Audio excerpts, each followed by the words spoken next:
나는 오늘도 습관처럼 새벽 5시에 눈을 떴다. 부엌으로 나가 냉장고 문을 열었다. 차가운 바람이 얼굴을 스쳤다.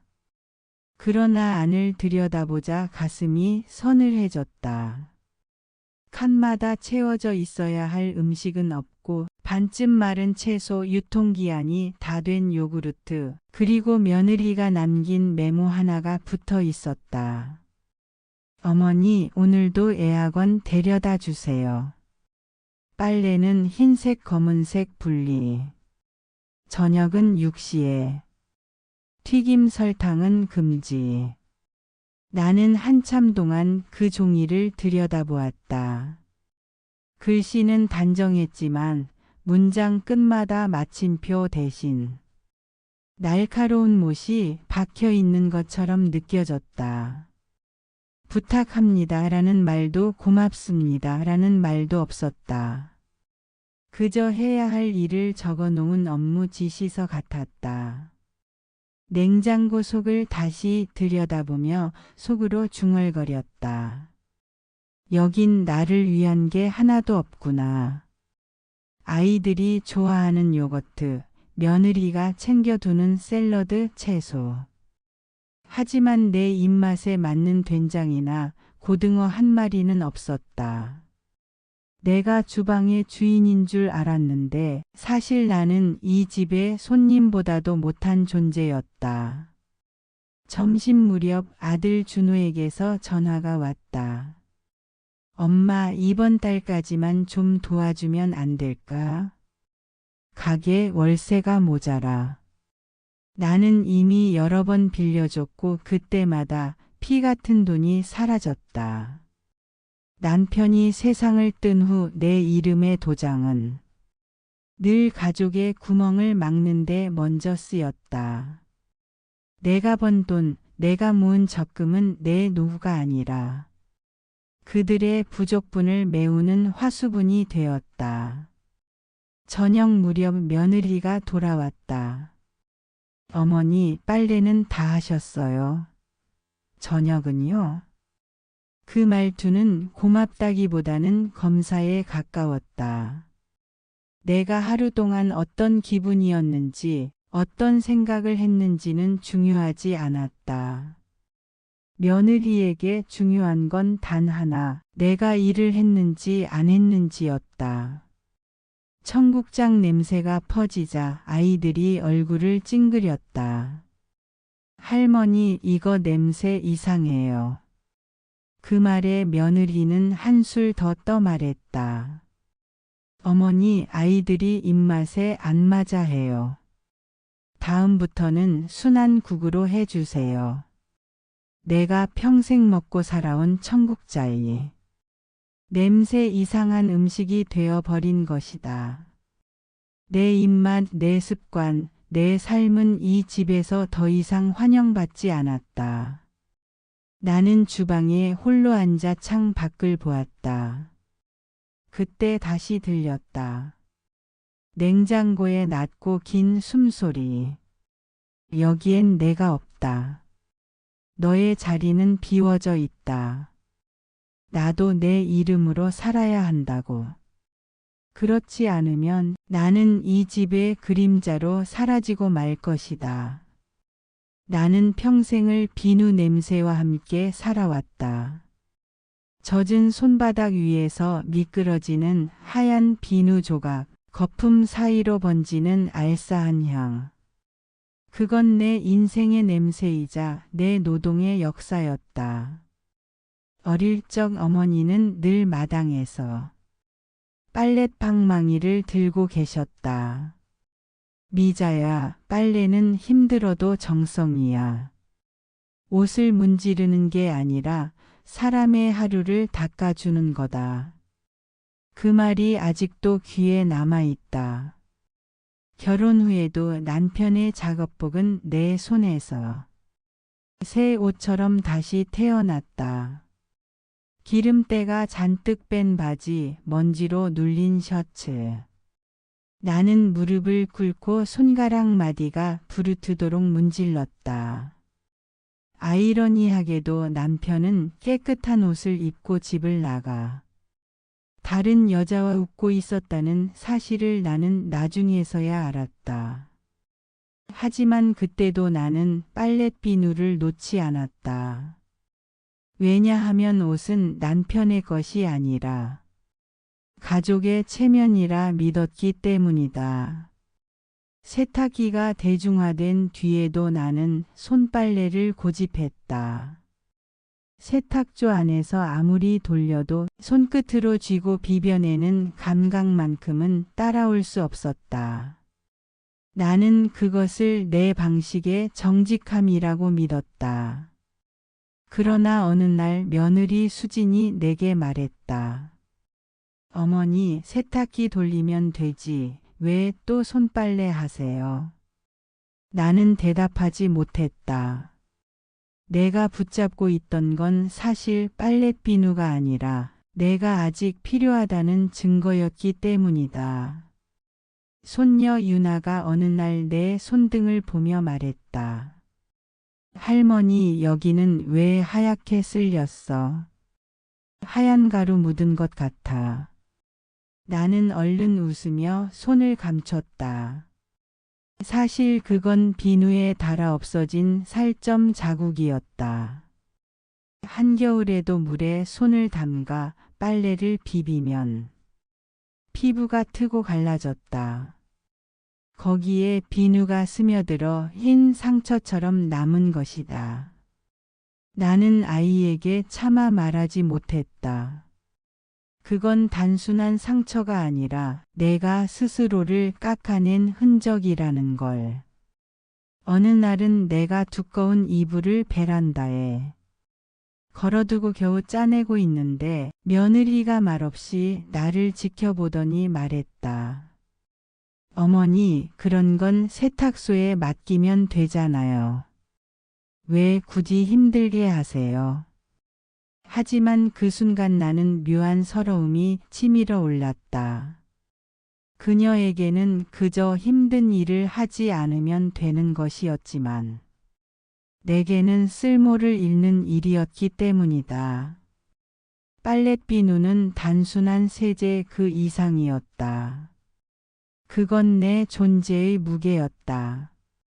비누 거품이 줄어드는 만큼 나는 가족의 생활 속에 필요한 사람이라는 안도감을 얻었다. 하지만 거품이 사라지면 남는 건 미끄러운 허무뿐이었다.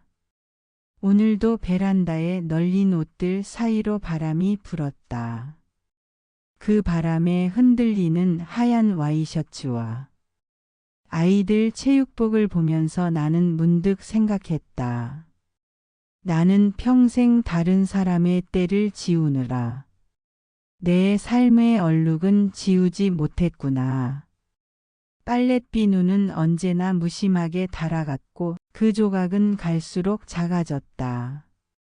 마치 내 인생이 조금씩 닳아 없어진 것처럼 내 손에서 마지막으로 남은 비누 조각이 물에 풀려 사라질 때 나는 깨달았다. 아, 나도 이제 더는 남의 얼룩을 지워주는 존재로만 살 순 없겠구나. 내 서랍 가장 깊은 곳에는 40년 넘게 써온 빨간 도장이 있다. 장미자. 세 글자가 정직하게 새겨진 작은 원형 도장. 나는 늘 그 도장을 다른 사람들을 위해 찍어 주었다. 남편이 살아있을 때는 가게 보증을 위해, 남편이 떠난 뒤에는 아들의 전세 계약을 위해 며느리가 말하길 어머니 도장만 있으면 일이 쉽게 끝나요. 그 말이 나를 자랑스럽게 만들기도 했다. 내가 있으니 일이 풀리는구나. 하지만 그 도장은 내 노후를 조금씩 갉아먹는 괴물이기도 했다. 얼마 전에도 아들 준호가 내 방에 들어왔다. 엄마, 이번엔 진짜 마지막이에요. 가게 인테리어비가 좀 모자라서요. 한 번만 도와주세요. 그는 미안한 얼굴을 하고 있었지만 그 미안함 뒤에는 어차피 엄마는 해줄 거야 라는 믿음이 숨어 있었다. 나는 아무 말 없이 서랍을 열었다. 작고 낡은 도장을 손에 쥐는 순간 손끝이 떨렸다.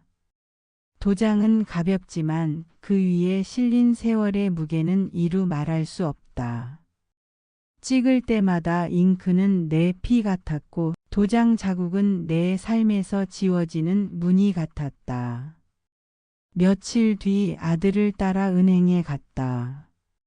번호표를 뽑고 기다리는 동안 내 차례가 되자 직원이 웃으며 물었다. 대출 내역 확인하셨죠? 서명하시고 도장 찍으시면 됩니다. 그런데 어젯밤 냉장고의 소리가 다시 떠올랐다. 여기엔 내가 없다. 내 이름조차 내 것이 아닌 듯 사라지는 기분. 도장이 종이를 맴돌다가 멈췄다. 직원은 의아한 듯 고개를 기울였다. 어머님, 어디 불편하세요? 그때 나는 펜을 내려놓고 도장을 주머니에 넣었다. 죄송합니다. 오늘은 못합니다. 아들은 당황한 얼굴로 속삭였다. 엄마, 왜 그래요? 도장만 찍으면 되는 건데. 나는 눈을 감았다가 천천히 떴다. 내 아버지 떠나고 나서 이 도장은 한 번도 나를 위해 찍은 적이 없다. 남의 구멍 막는 데만 쓰였지. 이번엔 안 된다. 내 이름은 내 삶을 위해 써야겠다. 아들은 더 이상 말을 잇지 못했다. 나는 무거운 숨을 내쉬며 은행을 나왔다. 바깥 햇빛이 얼굴을 따갑게 스쳤다. 그 따가움이 오히려 나를 깨우는 듯 했다. 나는 스스로에게 속삭였다. 이제부터 이 도장은 나를 위해 찍는다. 서류가 아니라 내 하루에 찍는다. 집으로 돌아가는 길에 선관광 광고가 눈에 들어왔다. 맑은 바다 사진 한 장이 내 눈을 붙잡았다. 섬 이름조차 낯설었지만 그 낯설미 오히려 나를 끌어당겼다. 저기라면 누구 눈치도 안 보고 살 수 있겠지. 그 길로 떠났다. 나는 매표소 앞에 섰다. 어디로 가시나요? 창구 직원이 물었다. 나는 잠시 망설였다가 대답했다. 노건도요. 표 한 장 주세요. 작은 표 한 장이 내 손에 쥐어졌다. 얇디얇은 종이였지만 내겐 인생의 무게가 담긴 증서 같았다. 배에 오르기 전 선착장 근처 포장마차에 들렀다. 주인장이 나를 흘끗 보더니 말했다. 노건도 가시나 봐요. 그럼 이거 하나 드시고 가요. 그는 뜨거운 오뎅 국물을 종이컵에 담아 건넸다. 배 타기 전에 속 덮이고 가야 안 멀미예요. 나는 국물을 한 모금 마셨다. 입안 가득 퍼지는 따뜻함에 눈물이 핑 돌았다. 가족과 살면서도 이렇게 따뜻한 배려를 받은 게 언제였던가. 낯선 이의 한마디가 내 마음을 덮였다. 배가 출항하자 경적 소리가 바다 위로 길게 울려 퍼졌다. 파도는 거칠었지만 내 마음은 이상하게 차분했다. 잘 있었어라. 이제는 내가 아니라 내가 주인인 길을 간다. 바닷바람이 얼굴을 스쳤다. 소금기 섞인 바람은 내 뺨을 아프게 했지만 그 아픔조차 시원했다. 나는 난생 처음 진짜 나만을 위한 여행을 떠나고 있었다. 섬이 가까워지자 희미한 집들이 눈에 들어왔다. 작고 낮은 지붕, 바다와 닿을 듯한 골목길. 내가 앞으로 살 곳이 그 안에 있을지도 모른다고 생각하니 가슴이 두근거렸다. 나는 손 안의 표를 다시 펼쳐보았다.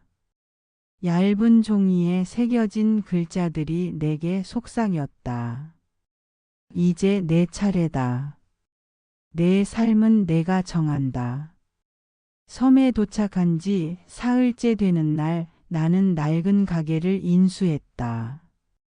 작은 건물 벽에는 지난 세월의 얼룩이 가득했지만 내 눈에는 그것조차 따뜻하게 보였다.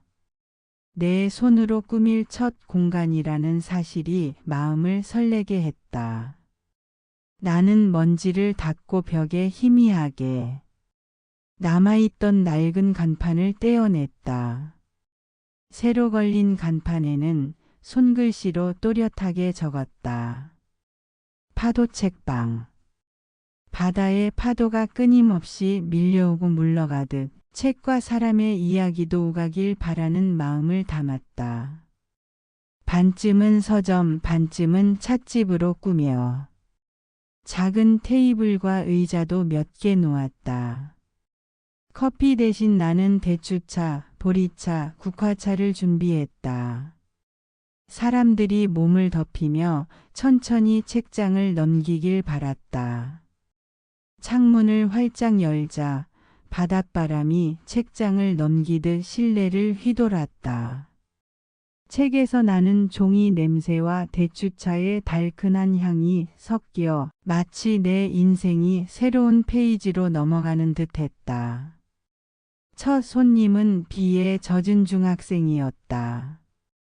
문을 조심스레 열고 들어와서는 눈치를 살폈다. 아줌마 아니 할머니.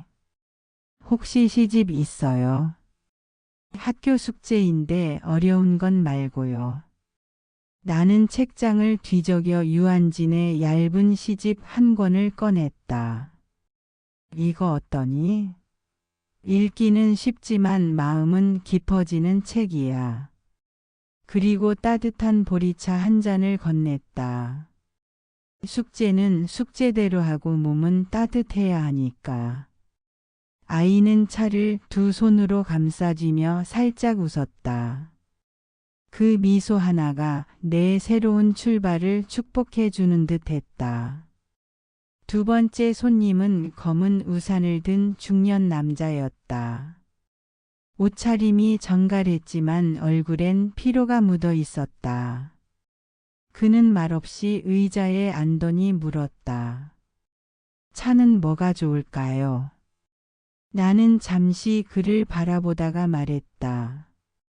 오늘은 바람이 짜니까 달큰한 게 필요해 보여요. 국화차를 우리며 나는 조심스럽게 질문을 던졌다. 그는 눈을 감고 차를 들이켰다. 그리고 천천히 숨을 내쉬었다. 따뜻하네요. 그 한마디가 내 가슴을 울렸다. 가게 문을 닫고 난 저녁 나는 간판 불빛을 바라보았다. 파도 책방.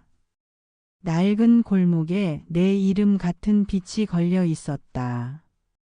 나는 속으로 중얼거렸다.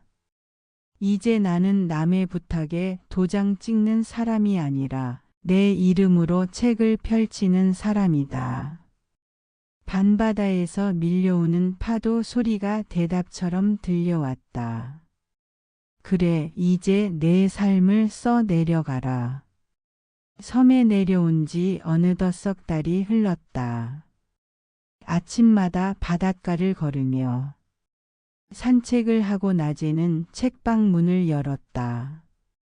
섬 사람들은 호기심 반, 환영 반으로 다가왔고 나는 그 따뜻한 시선 속에서 조금씩 내 자리를 찾아가고 있었다. 그런데 그날 선착장에서 들려온 익숙한 목소리에 가슴이 덜컥 내려앉았다. 엄마.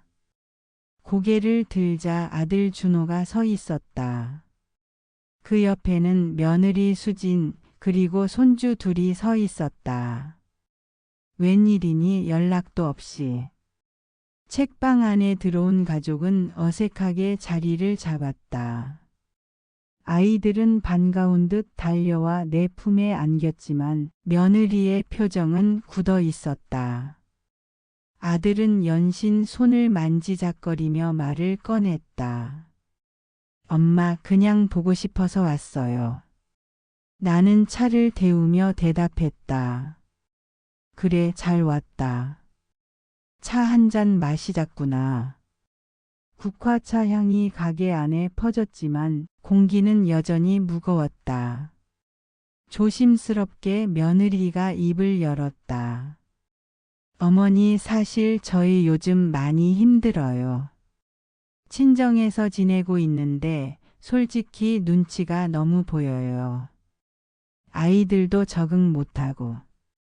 그 순간 나는 오래전 내 방에서 들었던 대화가 떠올랐다. 며느리가 아들에게 말하던 목소리. 어머니 때문에 우리 생활이 너무 제약받아. 그때 나는 화장실 앞에서 다리에 힘이 풀려 벽에 기대어야만 했다. 그리고 이제 그들이 똑같은 처지를 겪고 있었다. 아들이 한숨을 내쉬며 말했다. 엄마, 저 이제야 조금 알 것 같아요. 엄마 마음을. 나는 차잔을 조용히 내려놓았다. 손끝이 떨리지 않으려 애쓰며 천천히 말했다. 그래, 이제라도 알았다니 다행이다. 하지만 나는 다시 돌아가지 않는다. 아들의 얼굴이 순간 굳어졌다. 엄마, 저희 같이 살면 안 될까요? 여기로 이사 와서. 나는 고개를 저었다. 준호야, 나는 이제야 내 이름으로 사는 법을 배우고 있다. 다시 누군가의 뒷바라지로 돌아가고 싶지 않다. 아이들이 울먹이며 말했다. 할머니, 우리랑 같이 살면 안 돼요. 나는 그 작은 손을 꼭 잡아주었다. 할머니는 너희를 사랑해. 하지만 이번에는 할머니가 먼저여야 해. 너희도 언젠가 알게 될 거야. 누군가의 그림자가 아니라 자기 빛으로 살아야 한다는 걸. 며느리의 눈에 눈물이 맺혔다. 어머니, 제가 정말 죄송했어요. 그땐 제가 너무 어렸고 몰랐어요. 나는 고개를 끄덕였다.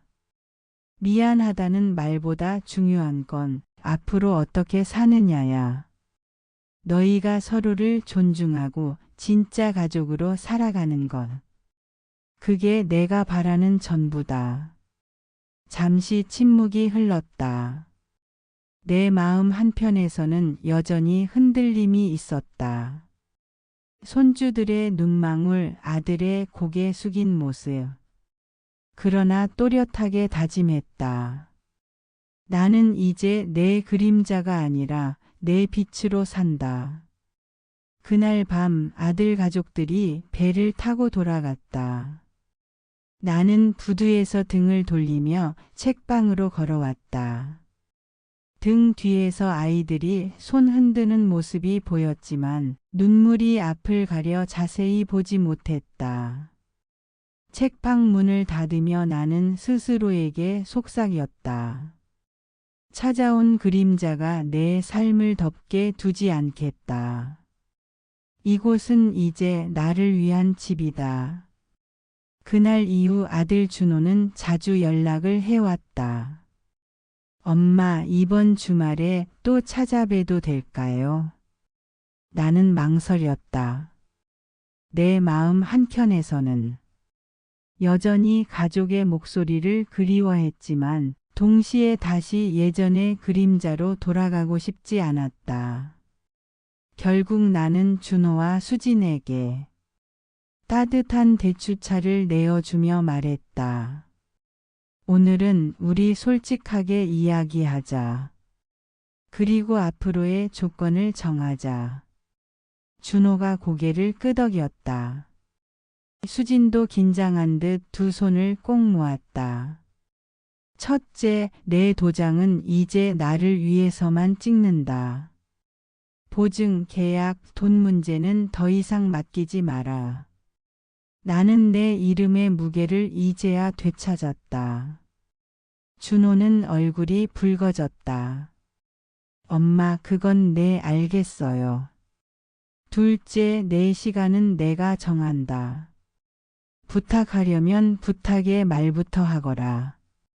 당연히 내가 해야 한다는 생각은 이제 버려라. 수진이 입술을 깨물었다. 어머니, 저희가 너무 당연하게 생각했어요. 죄송해요. 나는 세 번째 조건을 강조했다. 셋째, 손주들과의 시간은 돌봄이 아니라 만남이다. 할머니가 맡아야 할 의무가 아니라 서로 보고 싶은 만큼 기쁘게 만나는 시간이어야 한다. 아이들이 나를 바라보았다. 그럼 우리 방학에 할머니랑 놀러 와도 돼요. 나는 웃었다. 그럼 물론이지. 다만 그땐 규칙을 정해서 오는 거야. 할머니도 하고 싶은 게 있으니까. 마지막으로 네 번째 조건을 말했다. 넷째, 내가 도움을 줄 땐 일의 시작과 끝을 함께 정하자. 애매하게 좀 봐달라가 아니라 언제부터 언제까지 무엇을 함께 할지 정해야 한다. 그래야 서로 지치지 않는다. 준호가 고개를 끄덕였다. 엄마, 알겠어요. 이제는 엄마를 가정부처럼 생각하지 않겠습니다. 나는 그제야 깊게 숨을 내쉬었다. 잠시 침묵이 흘렀다. 파도 소리가 창밖에서 들려왔다. 나는 잔잔히 차를 마시며 덧붙였다. 사랑도 경계가 있어야 오래 간다. 경계 없는 사랑은 금방 닳아 없어져 버린다. 수진의 눈에 눈물이 맺혔다. 어머니, 저 정말 몰랐어요. 그동안 얼마나 철이 없었는지. 나는 손수건을 건네며 말했다. 괜찮다. 이제라도 깨달았다면 앞으로 바뀌면 된다. 미안하다는 말보다 중요한 건 다음에 어떻게 사느냐야. 그날 밤 문을 닫으며 간판 불빛을 올려다보았다. 파도 책방. 이제 이 집은 가족을 위한 울타리가 아니라 나 자신을 지키는 성벽이기도 했다. 나는 오래간만에 편지지를 꺼냈다. 누구에게 쓰는 것도 아닌 나 자신에게 보내는 편지였다. 내 이름 석자를 천천히 적었다. 장미자. 평생 수없이 불려온 이름이지만 정작 내가 온전히 불러본 적은 드물었다. 늘 엄마, 할머니, 아줌마라는 호칭 뒤에 가려져 있었다. 그런데 이제는 달랐다. 나는 내 이름을 한 글자 한 글자 새기듯 적었다. 미자야, 너는 오래 버텼고 그래서 오래 남았다. 이제는 버티는 대신 고르렴. 도장의 잉크는 내 피가 아니다. 내가 찍어야 할 곳은 서류가 아니라 내 하루다. 글자를 적어 내려갈수록 눈가가 젖었다. 이건 단순한 편지가 아니라 내 삶을 되찾는 선언 같았다. 잠시 후 책방 문이 조심스레 열렸다. 이웃 할머니 한 분이 들어왔다. 나는 반갑게 맞으며 국화차를 우리었다. 우리는 작은 탁자에 마주 앉아 말없이 차를 마셨다. 말보다 더 많은 건 숨이었다. 그 숨결 속에서 이상하게도 위로가 번져왔다. 할머니가 내 손을 잡으며 말했다. 나도 혼자 사는 거 처음엔 무서웠어. 근데 지금은 괜찮아. 이웃이 있잖아. 나는 고개를 끄덕였다. 다시 편지지를 펼쳤다. 이번에는 짧은 문장 하나를 적었다. 이제는 장미자로 살겠다. 펜 끝에서 떨어진 그 글씨는 파도가 모래 위에 남긴 문장 같았다. 언제든 지워질 수 있지만 그 순간만큼은 분명히 존재하는 글씨. 나는 그것으로 충분하다고 생각했다. 나는 창문을 열어 바닷바람을 들이마셨다. 싱그러운 소금기와 풀냄새가 섞여 내 폐 깊숙이 들어왔다. 이게 바로 내 이름으로 시작하는 하루구나. 책방 문을 열자 이웃들이 아침 산책길에 인사를 건넸다. 미자 씨, 오늘도 좋은 하루 되슈. 그 단순한 호칭 미자 씨라는 말이 내 마음을 울렸다. 엄마도 할머니도 아닌 그냥 장미자라는 이름으로 불리는 순간. 그제야 비로소 내가 이 세상에 한 사람으로 존재한다는 걸 실감했다. 낮에는 책방에서 섬 아이들이 시집을 빌려갔고 젊은 부부가 여행길에 들러 국화차를 마셨다. 나는 손님들과 책 이야기를 나누며 느꼈다. 내가 가진 건 많지 않지만 나누는 건 마음이구나. 밤이 되어 간판 불빛을 끄기 전 나는 간판을 한 번 더 바라봤다. 파도 책방. 그 빛은 바람에 흔들리며 마치 나에게 속삭였다. 너는 이제 내 이름으로 산다. 나는 이제 안다. 세상 모든 엄마의 삶이 소중하지만 엄마라는 이름에 가려진 나 자신은 더 오래 기억되어야 한다는 걸. 나는 오랫동안 누군가의 그늘이었고 누군가의 보증이었으며 누군가의 그림자였다. 하지만 이제 남은 시간은 내 빛으로 살아가리라. 밤바다를 바라보며 나는 속으로 중얼거렸다. 내 이름으로 번 돈으로 내 이름의 시간을 산다. 내 이름으로 끓인 차를 내 이름으로 건넨다. 누구의 보증도 서지 않고 누구의 그림자도 되지 않는다. 나는 이제 내 하루의 보증인이다. 파도는 밀려와 모래 위에 문장을 남기고 다시 사라졌다. 그러나 사라져도 괜찮았다. 나는 알고 있었다. 내 이름, 장미자라는 이름은 이제 바람에도 파도에도 지워지지 않을 것이라는 걸. 내 이름으로 산다는 것. 그것이 내 삶의 마지막 장이자 가장 빛나는 시작이다. 구독, 좋아요, 알림 설정 부탁드립니다.